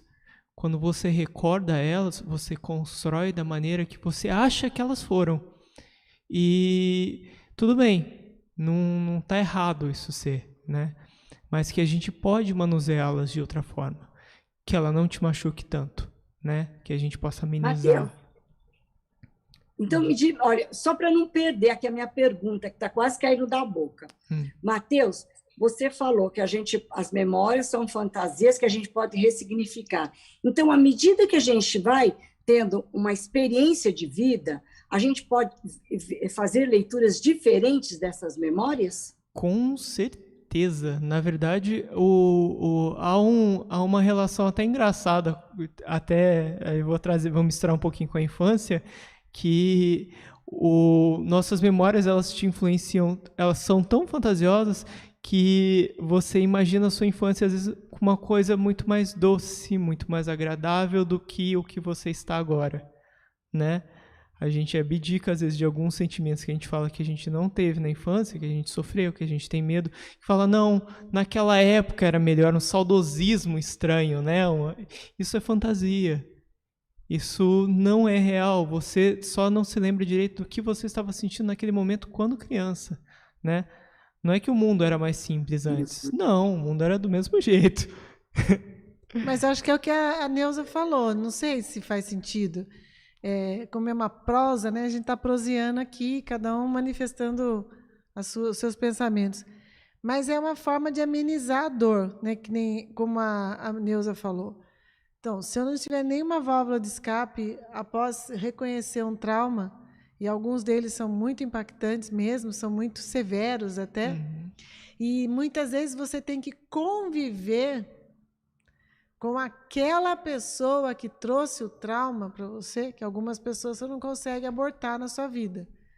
Eu gostei muito da fala da Neuza quando ela citou o que os dogmas trazem, né? Que o perdão é você se reconciliar e ficar convivendo com aquela pessoa que continua trazendo toxicidade e dores para você, né? Às vezes é uma pessoa tão tóxica que você não consegue cuidar nem de você nem dela. E, nesse sentido, a Ana também citou uma coisa que eu queria também parafrasear, que é sobre vitimizar. Às vezes a pessoa conta o trauma dela muitas vezes, e aquilo eu acho que vai fixando no seu inconsciente, porque aquilo ela tem atenção, né? E a culpa é sempre do outro. E isso tem que pensar na questão intrapessoal também, né? Então, eu estou fazendo um compilado aqui do que ouvi de cada um, e principalmente dos ouvintes, que nós buscamos reconhecer esse trauma, mas ao nos depararmos com ele, há necessidade do cuidado posterior a isso, para que nós possamos entender. Porque se for, por exemplo, citando aqui por cima, né, eu recebi uma mensagem aqui dolorosa. Ela foi molestada pelo próprio pai, né? E ela tem que conviver com esse pai na família. E não foi acreditada na sua... É muito difícil esse assunto. No momento dela, criou esse trauma, ela trabalhou e tudo mais. Ele, inclusive, pediu perdão, ela cita aqui, porque ele não entendeu exatamente o que ele fez, diz ele. Eu vejo que existe uma intenção da pessoa ao se explicar, mas o impacto que causou na outra ainda perdura, né? Não, isso não sai, né? Sem práticas terapêuticas bem direcionadas para isso, que vão amenizar. Mas retomando aqui a fala do Mateus, né, em termos do que é verdade, do que não é verdade na infância, como que eu trabalho? Do ponto de vista terapêutico, assim que a pessoa chega para trabalhar, tudo que ela traz é verdade. Olha só que interessante. Isso daí é importante. Isso é no primeiro Pode falar, momento. desculpa que eu esqueci de frisar isso. Não isso, importa o que eu momento, acho... Tudo. Ela traz tudo. Tudo. Em um determinado momento do trabalho, eu começo a falar sobre memórias falsas. incompletas, né? Que isso tem estudo científico, exatamente como o Matheus falou. Tem muitas memórias falsas. Eu posso falar sobre uma série aqui? Claro. Que valeria a pena? Vocês gostam de doramas? Vocês sabem o que são doramas? Sim, são dramas coreanos. Isso, novelinha coreana. Eu sou apaixonada, eu sou dorameira. Então, elas passam no Netflix. Anote aí, todo mundo tem que ver. O melhor dorama do mundo chama Tudo Bem Não Ser Normal. Olha o tema. Tudo bem não ser normal. Belíssima, arrepiante. Ali fala de todos os traumas da infância. Você vai entender direitinho como que funciona. Uma filha de mãe narcisista, com transtorno social, ela é antissocial. Tem um rapaz, né, que tem transtorno, ele é autista, ele é mais velho e tem um irmão que cuida dele. Eles são são órfãos, né? E esse irmão mais novo, é uma coisa muito interessante que ele traz, ele tem uma memória que a mãe levava, gosta mais do irmão mais velho, a mãe levava o irmão para comer um tal prato lá. Depois ele acessou que não era o irmão que gostava, olha, a memória era falsa, era ele que gostava. Memória falsa. Então não era o irmão, era ele. E aí depois ele recordou, naturalmente ele teve uma regressão, a mãe não comia, só os dois comiam. Por que a mãe não comia? Porque não tinha dinheiro. Essa memória foi oculta. Ele não sabia que a mãe se sacrificava, não tinha dinheiro para ela comer. Quando ele saiu, estava chovendo, só tinha um guarda-chuva. O menino mais velho aqui à esquerda, ele ficou à direita. O menino, né, Asperger era autista, começou a brincar, começou a sair do guarda-chuva. O que a mãe faz? Agarra o mais velho para ele não se molhar. Quando ela agarra, a memória dele, minha mãe gosta mais do meu irmão, ele congela, ele para. E a mãe vai embora e deixa ele na chuva. Uau. Essa foi a memória que ele teve. Essa foi a memória que ele teve. Ele ficou sozinho na chuva. Quando ele resgata naturalmente a memória, o que aconteceu? A mãe, ao perceber que ele ficou para fora, ele vira e fala, Gantê, vem cá, tá chovendo. E aí ele resgatou a memória, ele deu um sorriso, minha mãe me chamou. E aí foram os três agarradinhos embaixo do guarda-chuva. Essa memória não existia. Fantástico para vocês, para todo mundo, né, conhecer o dorama e entender um pouco sobre memórias, traumas, como a gente traz para a infância. Então, Matheus, achei muito legal você trazer essa lembrança de que memórias, né, não são exatamente como a gente está vendo. Por quê? Aquela memória foi criada pela cabeça da criança, pela visão da criança. Hoje nós somos adultos e podemos perceber o cenário um pouquinho mais afastado e vamos entender várias coisas que a gente não entendia com relação aos nossos pais, que eles fizeram tais coisas naquele momento. Por isso que é legal, realmente, chegar, olhar, receber todas as memórias e, no segundo momento, será que essa realidade é realidade mesmo? Essa memória existiu mesmo? E o que eu não sei? São Neuza, pequenos por confrontos favor, sutis que a gente produz. Repete para mim, já estou com a canetinha na mão aqui, ó, da cor aqui. O nome do dorama? Tudo Bem Não Ser Normal. Isso mesmo, me lembrei agora. Mas só para Tudo Bem Não repetir Ser para quem Normal. está nos assistindo, que fica o vídeo lá no Instagram, apoiando as pessoas. É essa a nossa intenção. Isso. Eu eu acho uma coisa interessante. Não sei se eu te cortei, Matheus. Diga. Sobre o vitimismo, né? É verdade. A gente também tem que ter um pouquinho de cuidado, né? Porque muitas vezes a pessoa é vítima mesmo, que nem ela foi molestada. Ela foi vítima, né? Agora, se eu não consigo, eu tenho elementos, quer dizer, a pessoa precisa de ajuda. Por que ela fala sempre da mesma coisa? Porque ela não processou. Porque ela não foi ouvida. Ela não foi ouvida. A partir do momento que eu escutar essa pessoa com carinho e compaixão, ajuda a sair aquela energia do trauma, aquele bololô, porque está no corpo. Está no corpo. Então, se isso não acontecer, o que eu penso? Tem um ganho secundário aí. Aí eu vou na busca do ganho secundário. O que é que você está ganhando? revivendo esse trauma, esse vórtice desse trauma, olhando esse anel e meu precioso. Algum ganho secundário você tem. Então, às vezes você acessa sozinho ou às vezes você precisa da terapia. Na maior parte das vezes a sociedade cuida melhor dos coitadinhos, das pessoas injustiçadas. Frágeis. Então, é uma posição confortável para mim. Quando eu fui assaltada, diga uma realidade mesmo, né? Eu fui assaltada, eu estou querendo carinho, estou querendo presença, todo mundo vem me ajudar, eu caio na rua, todo mundo vem me ajudar, né?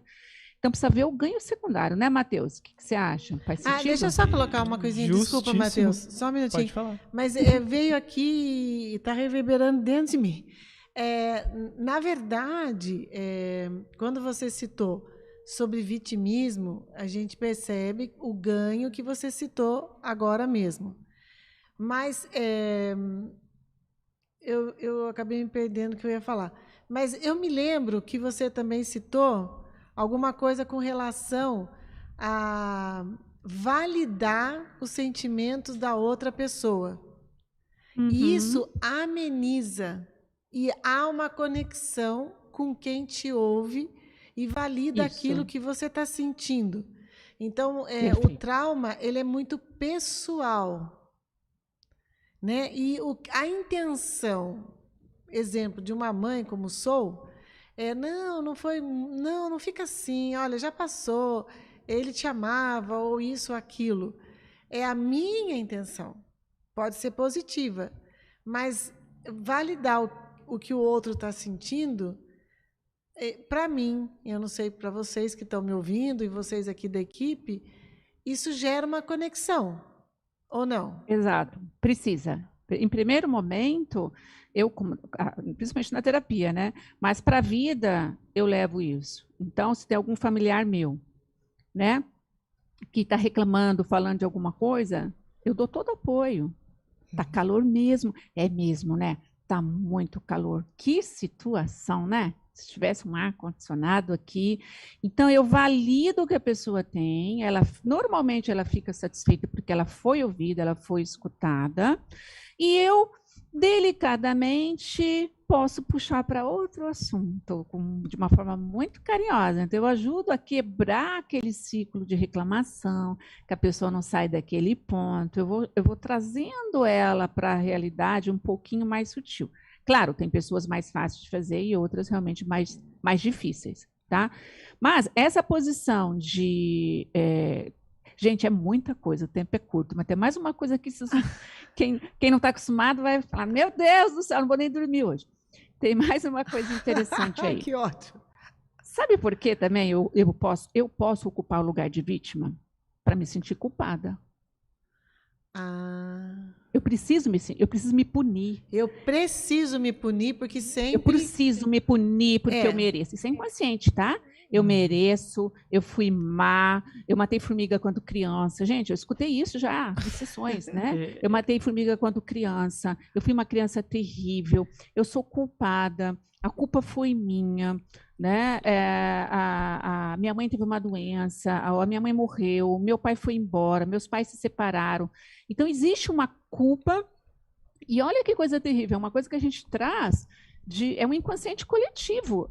Eu preciso ser punida. Se eu não for punida, eu não vou ser perdoada. Então, eu me puno, porque assim eu sinto um pouquinho mais de alívio, percebe? Então, eu preciso sofrer, eu mereço sofrer. Nossa, gente, isso é inconsciente, é Isso forte isso, não né? é só inconsciente, isso é consciente também, né? Bebe uma água. A religião ela causa também essa conduta punitiva, né? De você errou. Perfeito. Tem que pagar. Você tem que pagar. Tem que pagar. É? E uma das coisas que a gente tem como estigma na alma, né? É que não importa o que você faça, essa dor não sai e essa punição nunca é suficiente. Exatamente. Isso é uma coisa que se demora para aprender, né? Uma coisa que tem dificuldade é criar um valor pessoal, né? A vítima não consegue ter valor pessoal depois de ser agredida, depois de gerar essa culpa, ter essa reestruturação do ego, essa coragem, essa resiliência que dificilmente a gente consegue construir. Quando você falou de resiliência, eu acho uma palavra maravilhosa, porque tem que ter muita força para manter ela. A vida é difícil, né? Então, quem é resiliente é uma pessoa maravilhosa. Eu ia falar um palavrão, mas fica com maravilhosa. Bem, isso como relato pessoal, né, de que tem erros que eu não consigo me perdoar até hoje, que acordo de manhã e pesa sempre. E o que eu tenho que fazer é aprender a lidar com isso, aprender a levar para terapia, falar sobre isso, né?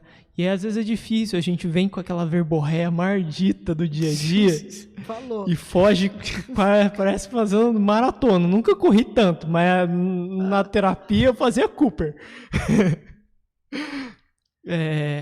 E é uma coisa que é difícil lidar. Ter acesso a isso, como você falou, anos. Mas é que muitas vezes, eu não sei, Matheus, você, Neuza, Aninha, Babi, até quem está nos assistindo, a dor é tão grande dentro de nós que é mais fácil eu culpar o outro. Você me fez sentir assim. Porque muitas vezes nossos pais não sabiam lidar com as situações, né? Talvez na fala para se proteger, ou a vítima como autodefesa, sim, é fácil culpar o outro. Mas você, como pessoa, você tem ciência dessa culpa de você mesmo, entendeu? Muito da relação de casos de abuso, Sim. A pessoa sente muita culpa.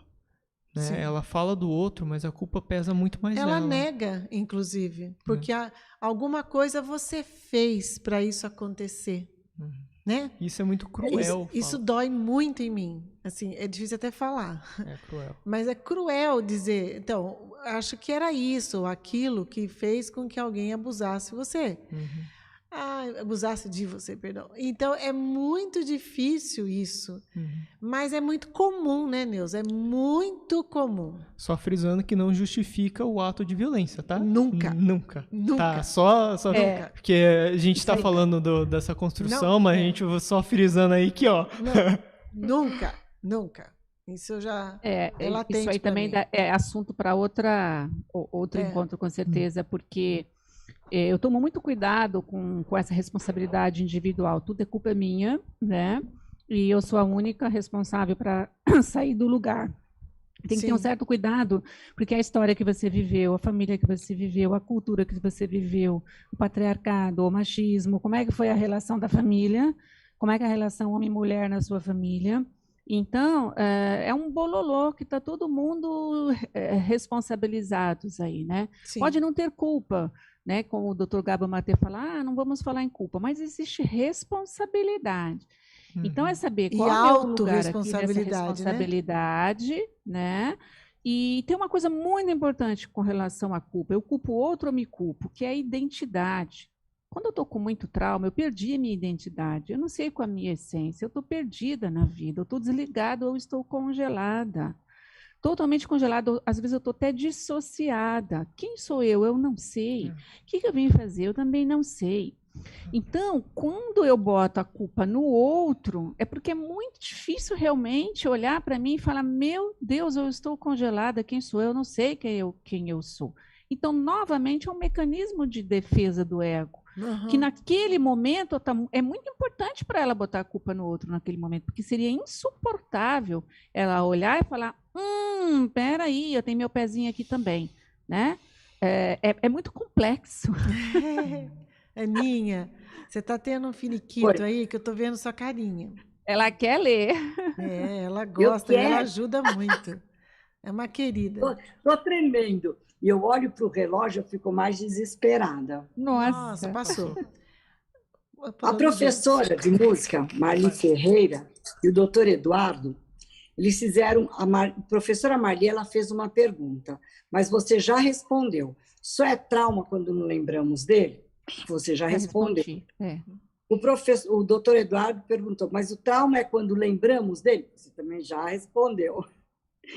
O Aécio faz uma pergunta bastante interessante, mas depois tem vários comentários. Não seria o trauma apenas mais um mal necessário, assim como a dor?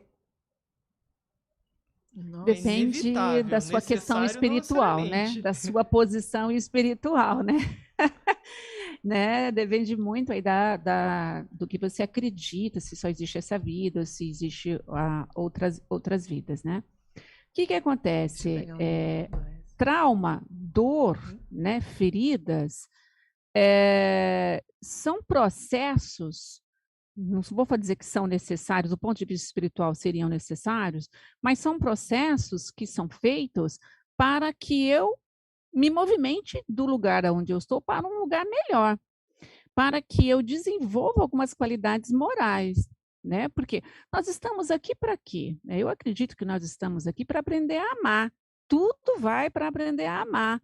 Então, eu vou aprender, né, a lidar com o meu egoísmo, minha vaidade, meu orgulho, vou trabalhar com a paciência, a compaixão, servir o outro. Aí eu entro muito com a psicologia positiva que eu amo. Como que eu faço para ser feliz? 3 pontos principais. Ter mais emoções positivas que negativas em um dia. Isso é legal. Vale até a pena ter um caderninho e começar a contar. Então, se eu tenho meio a meio, eu posso ter depressão leve. Se eu tenho mais emoções negativas que positivas, eu posso ter depressão profunda. Primeiro ponto da psicologia positiva, resumo do resumo do resumo. Segundo, fazer alguma coisa que me brilhe os olhos. Para eu fazer alguma coisa que eu amo, que brilhe os meus olhos, eu tenho que saber quem eu sou. Se aquele trauma, aquela dor me desconectou da vida, é um trabalho que eu tenho para retomar essa conexão. E terceiro ponto da psicologia positiva, servir o próximo. Então, a psicologia positiva, ela depende de um ponto de vista muito interessante, que vai de acordo até com o espiritismo, né? E com muitas outras, né? Religiões, enfim, né? Com muitas outras filosofias também, não precisa nem ser religião, que é servir o outro. Eu estou aqui para servir o próximo, estou aqui para amar o outro. Só que para amar o outro, eu preciso aprender a me amar. Para aprender a me amar, eu preciso aprender a amar as minhas vulnerabilidades, as minhas dificuldades, as minhas imperfeições, amar do jeito que eu sou. Quando finalmente eu consigo me amar do jeito que eu sou, finalmente eu posso amar você do jeito que você é.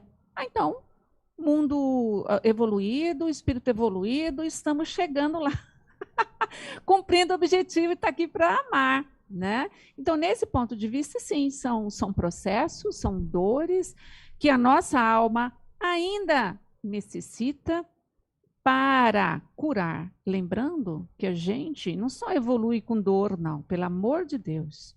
A gente evolui com amor, com alegria, com felicidade também, né?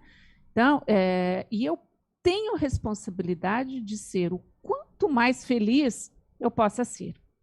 E aí eu quero trazer uma frase para a gente fechar só esse bloquinho, né?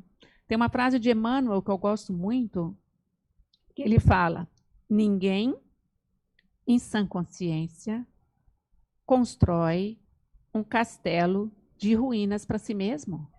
Ninguém em sã consciência constrói um castelo de ruínas para si mesmo. E o sofrimento tem prazo de validade. Depois de um tempo, ele não me serve mais, não. Então, é um aprender a conectar com a vida, conectar com as coisas boas da vida, conectar com as coisas lindas da vida e aprender a soltar essas dores e querer aprender também pelo amor. Eu queria só fazer um adendo bem rapidinho, Aninha. Sim. O Aécio, que está conosco, é o autor desse livro aqui, ó. Você quer colocar perto da câmera para mim, Babi, por favor? Chico Xavier, Cidadão do Mundo, Aécio Manuel César. Então, aqui, né, a gente tem dedicatória para nós, mas assim, é um livro que também traz essas considerações que você citou aí, e eu queria elucidar essa obra, esse legado do Aécio. Que ótimo, que legal. Continue. O Arnaldo fez um comentário. Oi, desculpa, Arlete. Não, meu amor, pode continuar. O Arnaldo fez um comentário que o cantor Nelson Gonçalves era gago só quando falava. nunca quando cantava. Assis Chateaubriand era gago também e decorava longos discursos e assim se curou. Nós estávamos falando da gagueira. E a professora Marli disse que ficou gaga quase um mês quando atropelou o sobrinho dela, que, graças a Deus, só quebrou a perna. Gerou um trauma, né? Tenho mais, só um minutinho. Edenilze, cumprimentando. A professora de música que palestra fantástica, gratidão. Edenilze, putz, que bênção ouvir tudo isso. Professora de música, Marli falou, meu Deus, impactada é a palavra, o que ela está sentindo. Ai, beijos, meninas. Obrigada, muito obrigada por estarem aí, queridas. O Aécio faz mais uma pergunta. A sensação de que um dia morreremos, o conhecimento da vida eterna após a morte, não seria um antídoto para a alma estar mais feliz consigo mesma? Neuza? Porque às vezes, né? Às vezes o espírito ele desanima um pouquinho, porque lá no fundo, ele pode não ter consciência, mas ele traz registrado, né, no teu perispírito, quantas coisas ele ainda vai ter que passar. Então ele tem medo, ele tem ansiedade. Muitas pessoas têm ansiedade. Não é oriunda de trauma, não vejo relação com a infância, mas parece que tem uma relação com outras vidas. Tipo, ainda vou ter que passar por isso. Nossa, mas será que eu vou conseguir passar por isso? Pela demanda espiritual que ele tem. E claro que sabendo que eu tenho outras oportunidades, como o Matheus trouxe aí, né? A questão de a pessoa tem um trauma, eu vou curar, fazer a vida toda, está sempre comigo, é difícil de eu trabalhar com isso. E aí se você acredita, né, em toda essa espiritualidade, você vai ver um pouquinho sobre justiça, injustiçado, o que eu estou fazendo, o que eu estou colhendo, o que eu estou plantando em outras vidas. E tudo isso é aprendizado. O fato é, tudo é aprendizado quando, no fim, eu aprendo a amar. E sim, nós teremos outras oportunidades para fazer diferente. Só que esse fazer diferente, não dá para ficar esperando a próxima vida, né? Então, é aproveitar o máximo. Então, se hoje eu não consegui, hoje eu procrastinei, não consegui fazer o que eu queria. Ok, amanhã você tem 24 horas novinhas para fazer diferente. Então, essa sensação de que eu tenho mais 24 horas para fazer diferente, ela deve ser muito confortadora para quem tem. Então, eu estou confortável. Eu acordei, tive mais uma chance, eu vou fazer diferente. Que é o que todos nós podemos fazer amanhã, quando a gente despertar.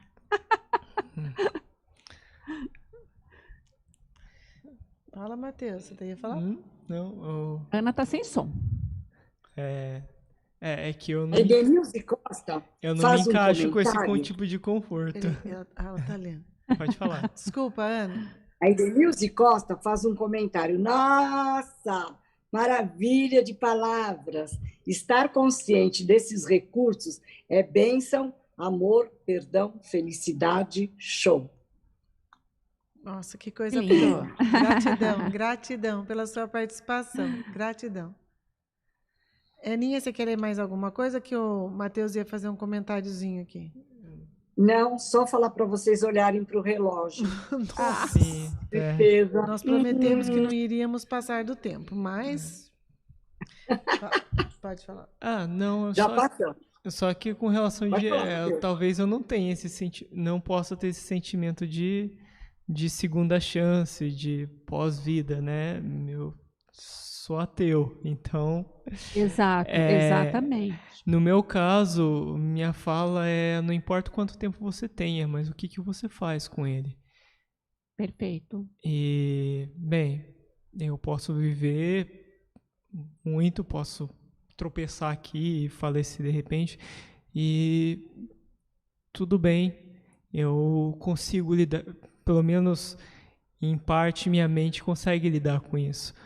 A morte, eu acho que o meu sofrer da morte não é meu, mas sim de quem que eu acabo deixando, né, para trás. O que minha herança que eu causei, o que eu... Acho que isso é uma preocupação muito intensa com o ser humano, né? O que eu herdei, o que eu deixei. E para mim eu tenho essa personalidade pessimista, desculpa, é um pontinho que eu tenho que não necessariamente é muito bom, mas ele é útil, né? Não é bom, mas é útil. E eu uso aquela frase do Ozyman que fala: veja o meu império e estremeça-se. Quando você observa o império dele, só há 2 canelas em um grande deserto. Então, não esquenta com legado, com coisas que você acha que vai fazer além do seu futuro. É o presente, né? Trate-o como um presente. Nossa, ainda tem uma pergunta. Fechou bem, hein? Tem uma pergunta. Conte. Hélio Taira. Os traumas que são passados de pai para filho são sanados com um tratamento individual ou familiar? Individual. Individual, porque parou comigo. Quando eu me trato, eu não passo para as próximas gerações, e quando eu me trato, é como se eu tratasse também as minhas gerações, né? As passadas, tá? Claro, se quiser fazer terapia familiar também pode, né? A gente super recomenda. Mas basta você trabalhar você. É o mais importante. Isso vai reverberar para os seus netos, né? Para os seus filhos, mesmo que adultos, mesmo que numa outra fase, porque mas agora já cresceram. Ainda há tempo, principalmente para quem está chegando, essas novas crianças. Enfim, a gente tem um programa aqui que é Crianças do Século XXI, que traz muito sobre isso. Eu me lembrei agora. Bom, gente, agora tem aquele momento que a gente diz o quê? Acabou! Acabou! Acabou que era doce. Nossa, eu não sei, cada um tem um fechamento aqui. E aí eu perguntei no início do programa como que você está chegando, como vocês estão chegando. Eu estou saindo feliz, né?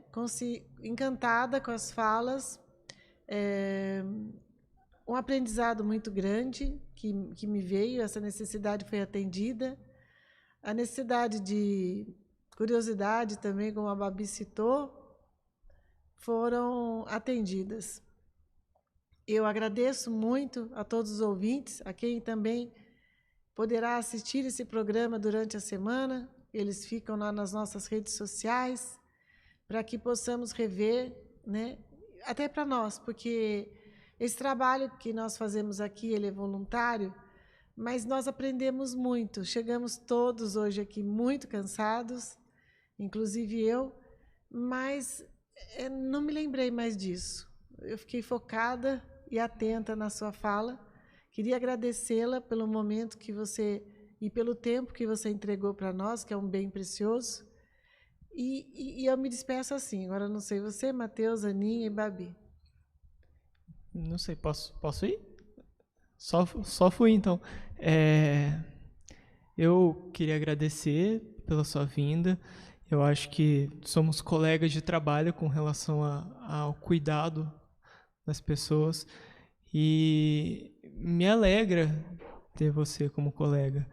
Eu acho que o mundo está sofrendo um bocado, a gente ainda está passando por um tempo de transição que tem um peso muito grande e a gente está tentando se desvencilhar ou tentando amenizar essa dor que a gente está aprendendo agora como lidar, né? Foi um impacto grande nesses 2 anos e fico feliz de ter a oportunidade de contar com você também. Então, eu lhe agradeço e foi muito prazer. Foi muito prazer? Tá certo isso? Foi um prazer. Foi um grande prazer para te conhecer e poder compartilhar ideias que são... temos algumas divergências, mas são paralelas. E apesar de eu ser um ponto meio negativista, eu acho que a relação do amor é a parte mais importante que a gente tem que se vincular aqui. Em comum, né? em comum. Fechou. Bom, antes de eu me despedir, eu vou dizer que a professora Marli de música poderia ter mais um para completar esse programa. E ela diz: amei, amei, amei. Querida. Estou mandando muitas vibrações positivas para você, muita luz. Eu também estou impactada com a sua fala. E realmente, muita gratidão por você dar esse seu tempo, que é a coisa mais preciosa que a gente tem aqui no nosso programa. Agradecer a todos os ouvintes que participaram e gratidão, Neuza. Agradeço bastante, bastante mesmo. E eu queria deixar como mensagem final para todo mundo, né, que está nos assistindo também, para que cada um de nós, assim, não desista de você, não desista de cuidar do seu emocional. E você é muito importante para o mundo. Muito importante para o mundo. Quando você se cuida, você traz saúde emocional para o mundo, é uma grande contribuição. Você tem uma missão, você tem um recado, você tem algo de muito bom para trazer ao mundo. Você não é uma pessoa ruim, tem nada de errado com você, você está respondendo a traumas. Precisa saber quais são esses traumas, você está apenas se defendendo. Então, não desista de aprender a amar e amar o seu entorno. Agradeço muito, muito, muito, muito. Adorei estar aqui com vocês. Babi, você quer também fazer algum pronunciamento? Bom, eu agradeço a participação, Neuza. Obrigada a toda a equipe do Prosa Criativa, que pensa fora da caixa. Exatamente. Bom, eu agradeço a todos os ouvintes que participaram. E eu saio daqui feliz e satisfeita com todas as informações. E a sua curiosidade? Nossa, atendeu todas as minhas necessidades. Hoje. Que bom. É isso aí. Gente, boa noite. Boa noite. Esperamos vocês na próxima segunda-feira. Boa noite, até a próxima. Boa noite. Boa noite, obrigada. Muito obrigada. Segunda-feira, boa noite. Nós temos outro tema muito, muito especial. Nós estamos garimpando aqui muitas pessoas para que possam co-criar, trazer ideias, né? E você no seu tempo. Né? No seu tempo você escolhe qual o caminho que você deseja. Muito obrigada. Até a próxima segunda, às 19 horas. Você ouviu Prosa Criativa, um programa que pensa fora da caixa. Agradecemos sua atenção e esperamos revê-los na próxima segunda-feira, às 19 horas. Excelente semana a todos!